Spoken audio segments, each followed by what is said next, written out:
أصدقائي المستمعين الغاليين علينا جدا، وقبل ما نختم فترتنا معاكم هنتكلم عن موضوع سريع جدا كده ولكنه شديد الأهمية في هذه الآونة، وخاصة ان احنا يعني بنقترب من امتحانات نصف العام الدراسي، وكل أم مصرية مجتهدة جدا مخلصة ومتفانية علشان ولادها بتبقى قلقانة ودايما بتتساءل يا ترى أعمل لهم وجبات غذائية شكلها ايه وتبقى ازاي عالية القيمة وسهلة الهضم وسريعة التحضير، أيضا فيها كل المقومات اللي تخلي ولادنا في أحسن حال وفي أحسن صحة وقادرين يعدوا فترة الامتحانات بكل طاقة وبكل نشاط.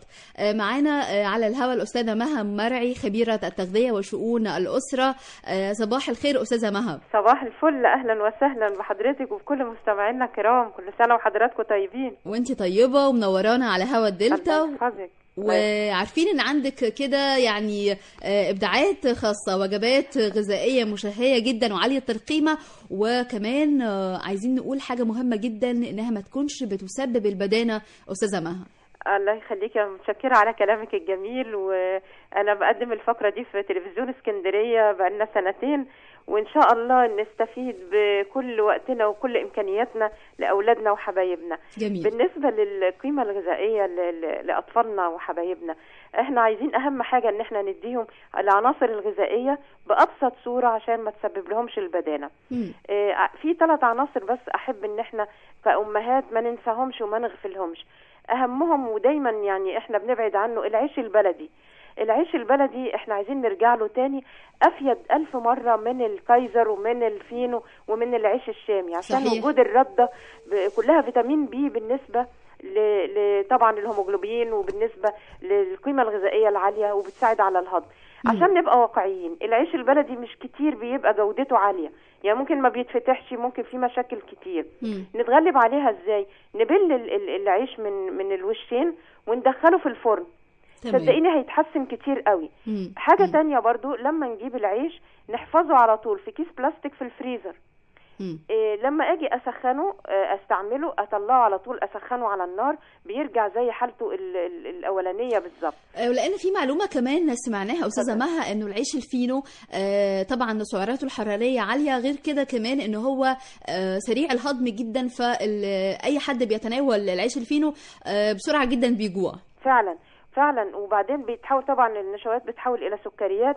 وعلى فكره انا عملت في التلفزيون حلقه ازاي نعمل الفينو والكايزر في البيت، واحنا ممكن مع بعض نبقى نعمله، بس خليه للرحلات، خليه للمناسبات، اخلي وجبه ابني لكن الاساسي العيش البلدي المصري الجميل نركز تمام. عليه طبق السلطه والفاكهه. لازم ولادنا ياخدوا فاكهه طازه وياخدوا طبق السلطه، ده اساسي في وجباتهم كلها. حتى وهم رايحين المدرسه اديهم في كيس السندوتشات خياره، طماطمايه، فلفل، الجزر ممكن ابشره لو هو يعني هحس ان هو هيبقى جامد شويه على اسنان الطفل، ممكن ابشره في ساعتها عشان ما يتاكسدش او ما يسودش. بالنسبه للوجبات، اولادنا معظمهم بيحبوا مثلا البرجر، بيقبلوا عليه جدا. انا ليه ما اعملوش في البيت؟ نعمله في البيت وبكل سهوله وبكل بساطه. اقول لحضرتك مثلا وصفه في البرجر بيتعمل بطريقتين، في بيتعمل بفول الصويا وفي بيتعمل باللحمه الصافيه. احنا لو عايزين ناخد الطريقه، لو معانا ورقه وقلم هقول لحضرتك الطريقتين ايه وزي ما يعجبك. بالفول الصويا بيكون المقادير عباره عن كيلو لحمه مفرومه، وانا طبعا بختار اللحمه اللي فيها دهون، لان انا مش هحط فيها دهون خالص غير قطعه الدهن اللي هكتفي بيها من عند الجزار. تمام. يبقى كيلو لحمه مفرومه وبصله واحده بس، مش البصله كلها، هبشرها وهاخد التفل بتاعها، مش هحط الميه. وبناخد كوبايه فول صويا باودر، و4 معالق كبيره بقسماط ناعم، او الخلطه بتاعه البانيه اللي بتتباع جاهزه. وبعدين بيضه، و2 معلقه كبيره من الكاتشب، ونص معلقه صغيره سكر، والملح والفلفل والبهارات، وطبعا بيبقى عندي زبده وزيت للتحمير. هنقول المقادير تاني: كيلو لحمه مفرومه، بصله التفل فقط، كوبايه من فول الصويا الباودر، 4 معالق كبيره بقسماط ناعم او خلطه البانيه الجاهزه، بيضه، 2 معلقه كبيره كاتشب، نص معلقه صغيره سكر، ملح وفلفل وبهارات، وزبده وزيت للتحمير. بنفرم اللحمه وبفرم المكونات كلها معاها في الكبه لغايه ما تبقى ناعمه جدا. بشكلها على شكل دواير وبسيبها ترتاح في التلاجة مثلا نص ساعة. بعد كده بحمرها في الطاسة اللي ما بتلزقش فيها الطعام، وبحط قطعة صغيرة خالص من الزبدة مع الزيت، بشوح فيها البرجر من الناحيتين. تمام. ما بياخدش وقت وبتبقى سريعة جدا.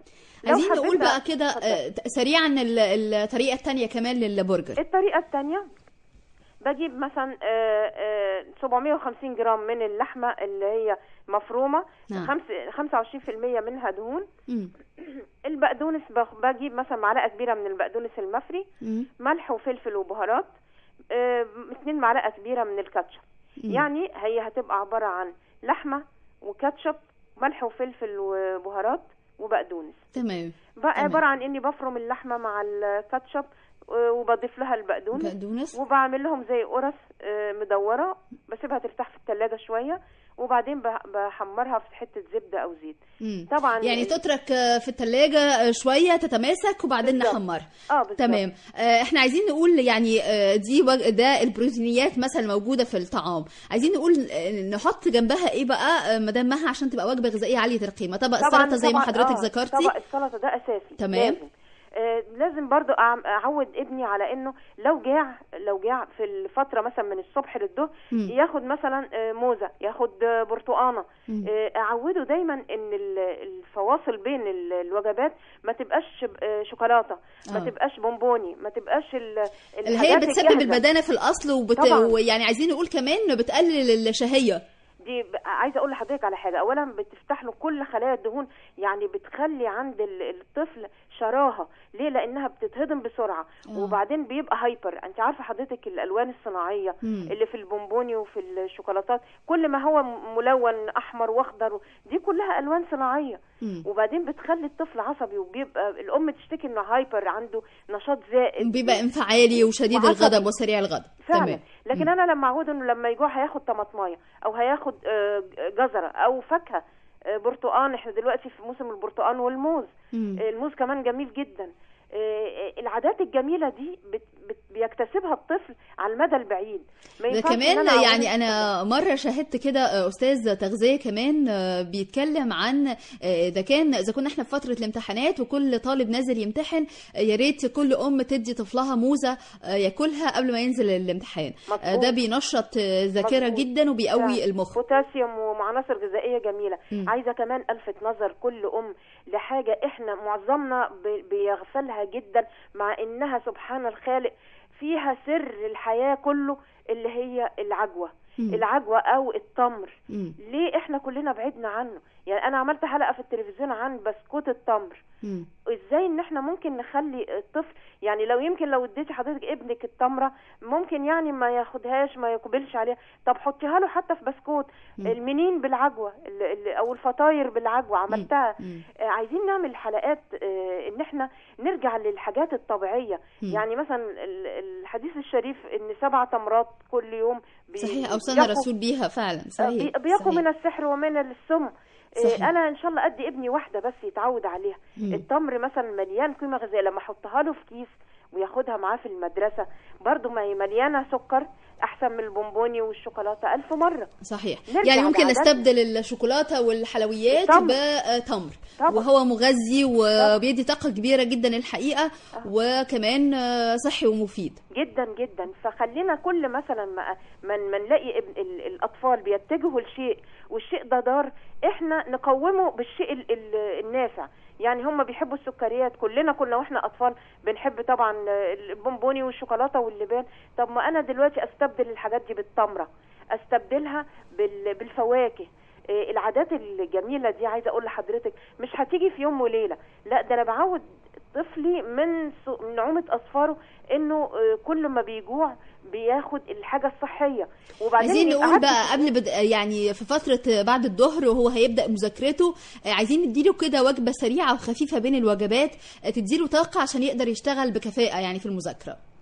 احنا مثلا اتفقنا ان هنعمل له مثلا بسكوت او كيك او الحاجات الجميله، او ما الاطفال بيبقوا برضو محتاجين طاقه.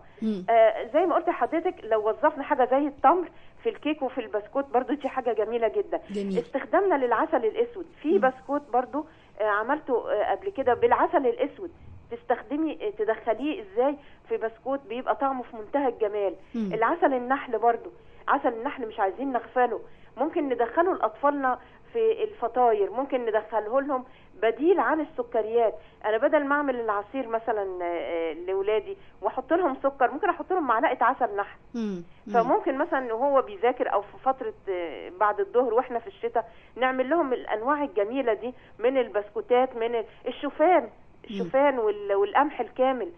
برضو طبق البليله احنا كنا لسه عالي القيمه الغذائيه جدا وبيدي طاقه كبيره جميلة. الحقيقه جميله. احنا كنا لسه بنحتفل في عاشوراء، عملنا مع بعض على الهواء طبق العاشوراء الجميل ده. القمح ده سبحان الخالق، يعني عندنا حاجات جميله نرجع لعاداتنا بتاعت بسيطه زمان. وعاليه القيمه وتدي لاولادنا كل الطاقه في فتره الامتحانات. جميله جدا. الحقيقه ان الحديث هيتواصل مع حضرتك لحلقات وحلقات قادمه ان شاء الله، ولكن يعني الوقت خلاص خلص مع يعني على الهوا في فترتنا لهذا الصباح. ولكن ان شاء الله متشكره جدا جدا وسعدت جدا واتشرفت بلقائكم وتحت امركم في اي وقت. شكرا جزيلا استاذه مها مرعي، خبيره التغذيه وشؤون الاسره، ودايما هنتواصل معاكي علشان نقدم لكل الاسره المصريه وكل ام حريصه على صحه اطفالها وسعادتهم كل حاجه ممكن تحقق لهم هذه السعاده وهذه الصحه ان شاء الله. امين يا رب. متشكره وصباحكم سعيد وربنا يكرمكم دايما واوقاتكم سعيده يا رب ان شاء الله. كل سنه وانت طيبه استاذه مها. حضرتك بخير. يا روحي يلا جايبه لك ماما، كل وكبر يا روحي يلا هم النوم يا روحي يلا جايبه لك ماما.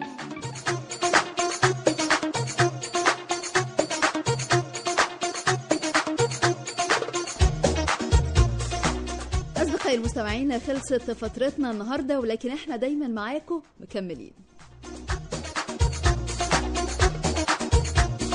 نتمنى دايما ان بكره يكون اجمل بكتير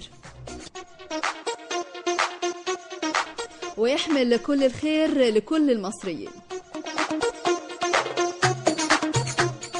وأيام قليلة وينتهي عام 2011 ويبدأ عام جديد نتمنى أن يكون مختلف وسعيد. وحتى يجمعنا لقاء آخر في صباح الاثنين القادم إن شاء الله، تقبلوا تحيات عماد حمدي من غرفة المراقبة الرئيسية. رفعت الخولي على هندسة الهواء بلمسات فنية رشيقة جدا. ودائما من أسرة الإخراج سمر أبو شويكة بلمسات إخراجية متألقة. وسعدت بتواصلي معكم من أمام الميكروفون نرمين قناوي.